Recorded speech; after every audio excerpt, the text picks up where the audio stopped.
Assalomu alaykum qarindoshlar. Javodan asos yurishlik darsimizga xush kelibsiz. Bu bizning 38-qismlik darsimiz.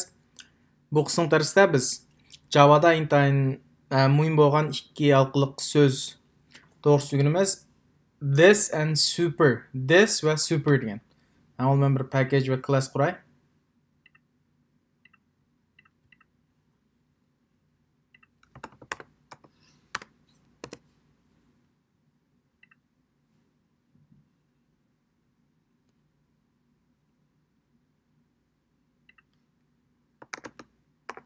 Phone de classning ismini.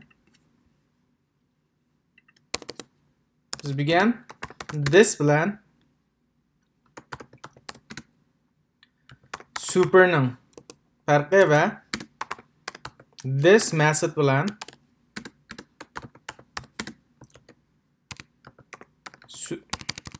super methodning farqini o'rganamiz. Eng oldi bilan this.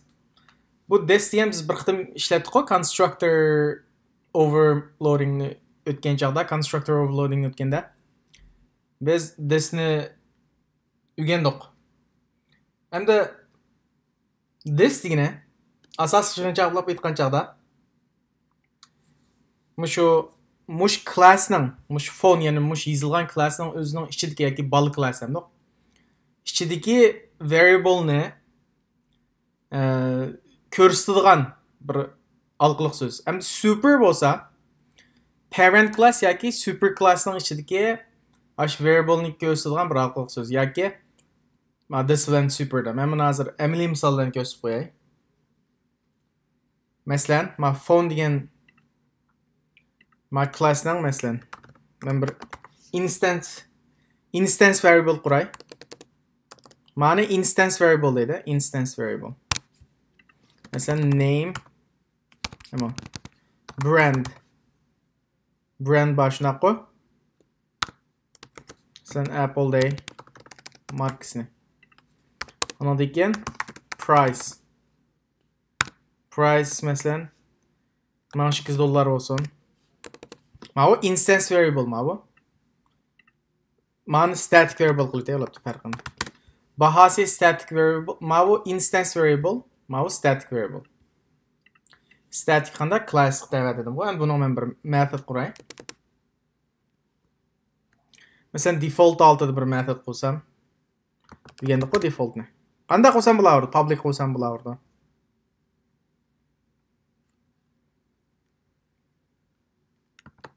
Mesela telefon qilolg'u. Telefondan shu call dedim, telefon qilmoqni. Endi men ma bu mushning ichida shunday qo'y. Mush classning o'zining ichidagi mush brandni ko'rsatmoqchi bo'lsam qanday?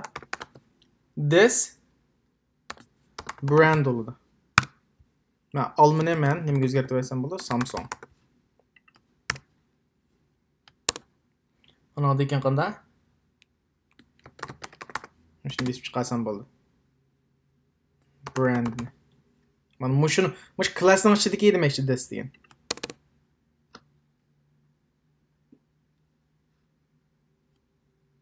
Ma static variable mi? Mush classning ichida bo'lg'achqa bunim qanday? This price. Naqo price. Mushun demoqchi, men o'zgartirmay demoqchi. Ma bu metodning ichida mushni olmay demoqchi. 1200 ni qanday bahasini tushirib 1000 deb qo'yay. Samsung azaraq deb.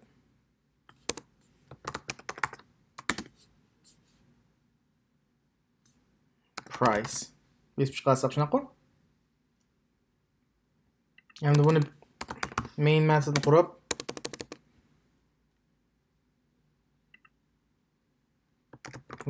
phone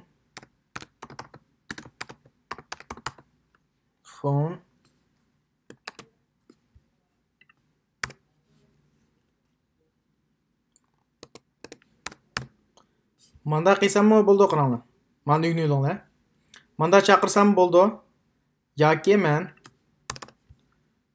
manilib, men o'ng tarafga ko'rdingmi? O'ng tarafini.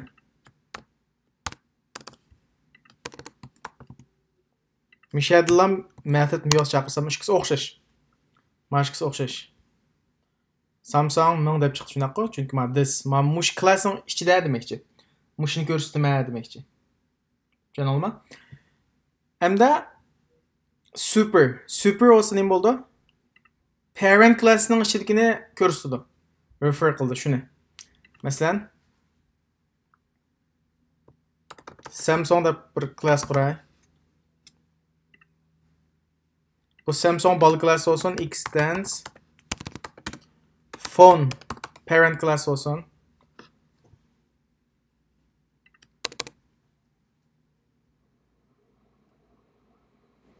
Ama parent class'ning fonda qanda brand int başına qo'y. Endi men Samsung'a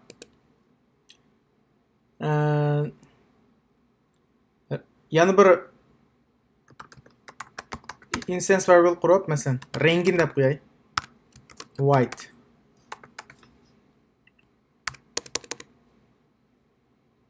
Ko'ra olaman? Hamda men bu Samsung'a bir method qo'ymoqchi.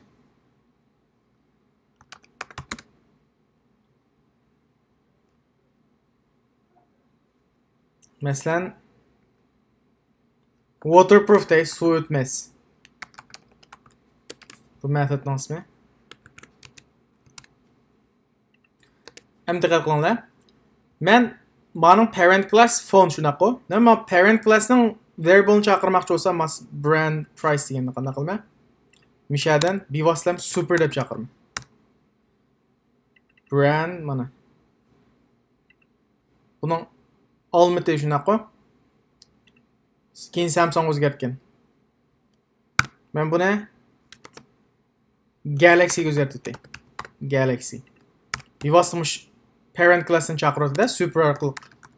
Yana birisi nima? Price. Price $9 qilib qo'y. Tushuna olaman? Endi brand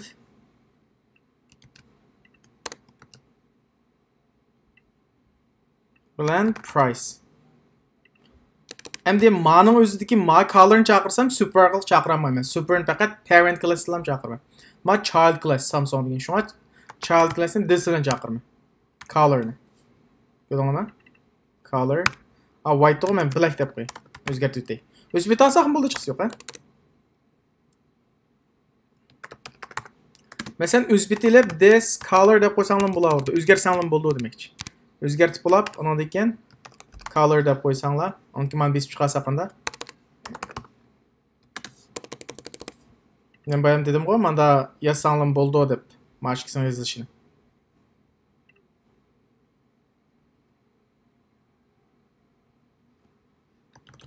New Samsung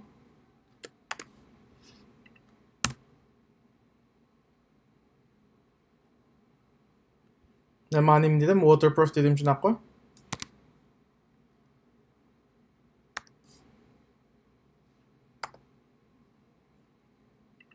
Waterproof. Buni besib chiqarsam xatolik chiqib qoldi, shunami? Miyada bir xatolik qolgan.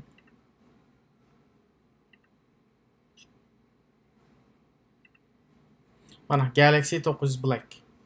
Mana bu super bilan this mush keywordning farqi. Super degan parent class yoki super classning chaqirsak shuning ichidagini. Superni ishlatamiz. Agar mush classning current class o'zidagi classni yoki child classini ishlatmoqchi bo'lsak, cho'qim inheritance relationship bo'ldi. Masalan, bunda yolg'izdan bo'lib qolsam hamda this bilan mush ishlatamiz demakchi. Endi yana birisi this method bilan super method. Bu nimga ishlatamiz desanglar, constructorni chaqirish ishlatamiz. Constructorni. Mush classning constructorni chaqirish uchun this methodni, parent class yoki super classning constructorni chaqirish uchun super methodni ishlatamiz.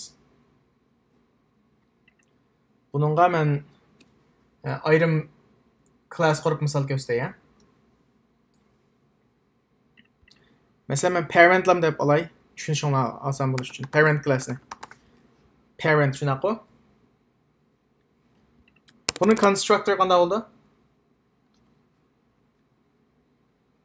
default altıda. Mında public altı yasak oldu. Default altıda. Sen public constructor mı yazmamız o? Access modifier aldığın kısımları step'te sözlüğün şunu görseniz oldu. Parent şuna koy.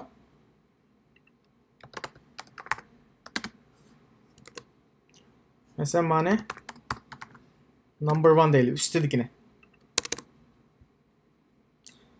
Constructor'ını overload qilishni o'rgandik-ku. Faqat nimani almashtirsak bo'ldi?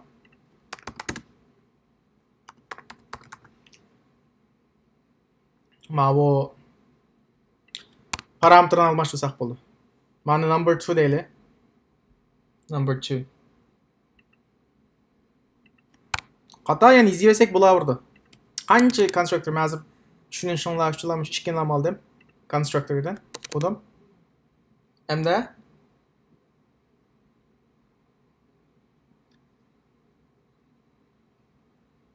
men main methodni qurib main method orqali buni olmoqchi bo'lsam-chi mainni qurib chaqiray.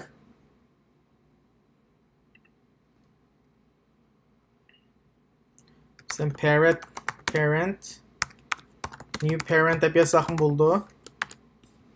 Ma orqali methodni chaqirsam bo'ldi. Mislan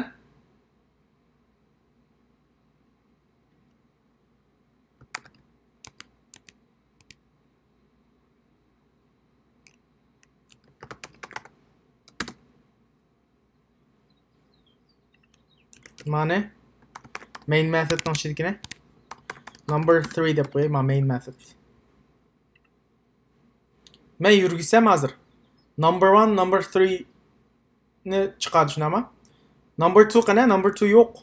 Chunki men parametrni chiqarmadi. Men mushuni chaqirmoqchi-da. Men mana chaqirmoqchi. Mana chaqirmoqchi bo'lsam, mana chaqirma. Men number 1 ga this method bilan men parametrni beraman. Miyada bir int yozishimiz kerak. Nima deb yozsa qilaverdi? Masalan, 13 desak bo'ldi, 19 desak bo'ldi. Ma this constructorni chaqiradi, diqqat qilinglar. Ma'vo qancha chaqiradi? Ma constructorni chaqiradi. Tushundingizmi? Endi qo'ysak, endi eng avval qanda ma constructorni chaqirdi. Undan keyin bu chaqirgandan keyin ma constructor chiqdi, undan keyin qancha? Ma main method. Demak, this method qanaqa qildi? Mush constructorni, mush classning ichidagi constructorni o'zidagi, mush classning o'zidagi.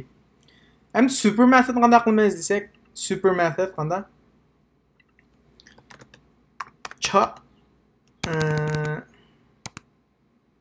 Parent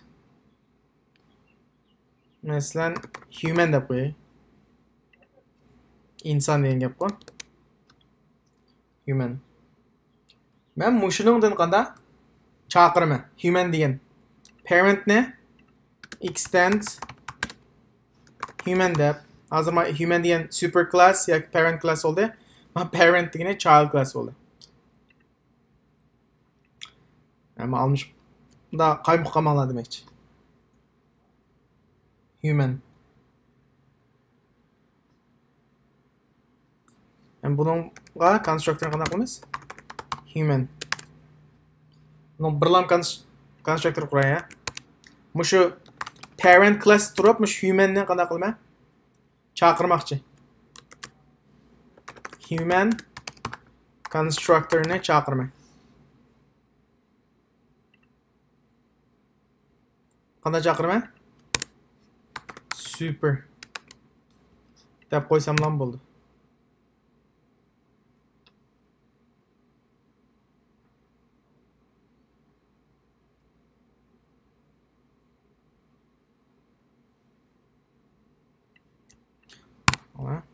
Mana shu chaqiray.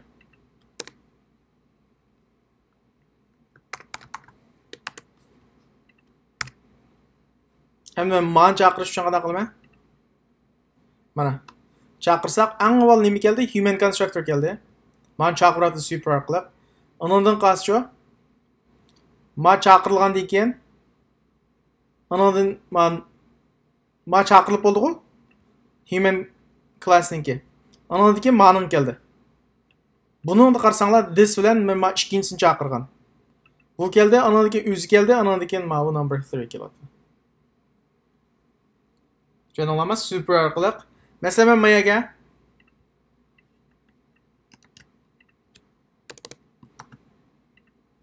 string name deb qo'yay, parametrlashtirib o'tay. Men miyaga mani chaqirmoqchi bo'lsam qanday? Mani chaqirmoqchi bo'lsam qanaqa qilman? Bu vaqt miyaga bir nima? Stringdan bir parametrlashtirman. Sen adam deb qo'y.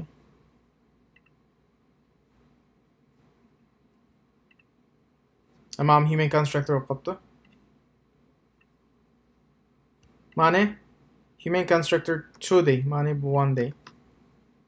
Hozir men mani yurgisam qaysini chaqirdi? Mani chaqirdi. Mani chaqirmaydi. Chunki men chaqirganda yana parametrlashtirishni chaqirdim. Constructor 2. Men parametrni ilib ma birinchisini chaqirdi. Mana bularning farqi. Buni ko'p mashq qilinglar.